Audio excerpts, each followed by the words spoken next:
नमस्कार.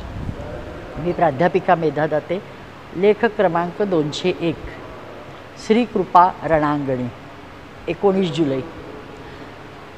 अग्निहोत्रामुळे महान यशोगाथा पण घडू शकते असे वारंवार पाहायला मिळते. त्यात काही प्रसंग अतिशय अद्भुत आहेत. श्री सरखोत म्हणून महाराजांचे एक निस्सीम कुटुंब, अख्खं कुटुंब श्रींचं भक्त आहे, प्रचंड भक्ती आहे.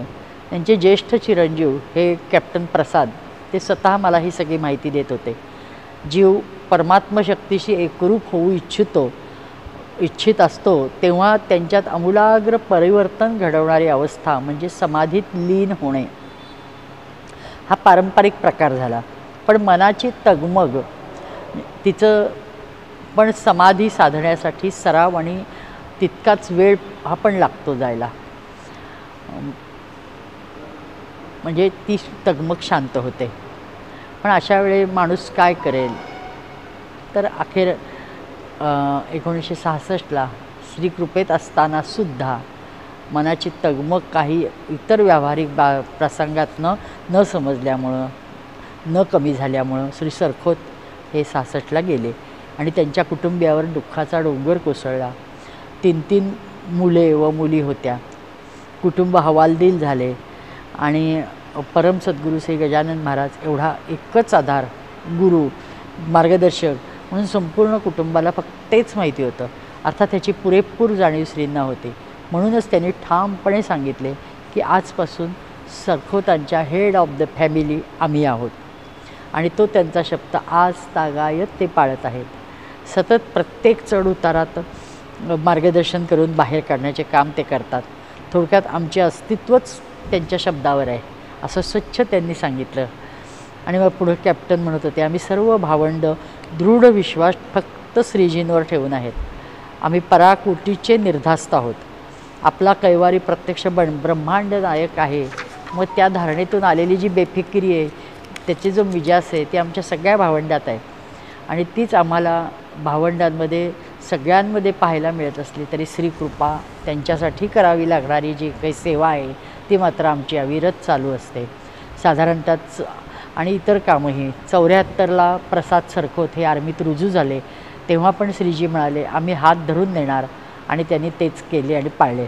आर्मीची नोकरी म्हणजे जीव हातात घेतलेलाच असतो, म्हणून अर्थात अनेकदाच त्यांच्या आश्वासक शब्दांची प्रचिती त्यांनी घेतली, वेळोवेळी स्मरण करून.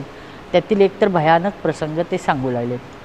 एकदा एका बॉर्डरमध्ये रणगाड्या बॉम्ब उडाला आणि ते म्हणाले की पाकिस्तानकडून आलेला बॉम्ब होता. तो माझ्यापासून फक्त 25-30 फुटावर पडला आणि तो घरंगळत गेला आणि त्याने 60-70 फूट खोल गटारीप्रमाणे आपली आपण वाट काढली आणि नंतर दुसऱ्या एका दगडावर जाऊन फुटला.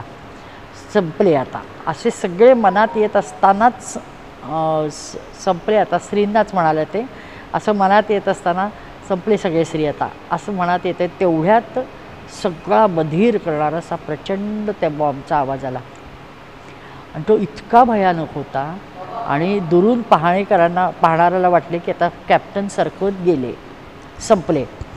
पण ते म्हणाले की चष्मा, हेल्मेट, कपडे सगळ्या चिंध्या झाल्या, पण त्यांच्या अंगावर मात्र एकही ओरखडा उठला नाही.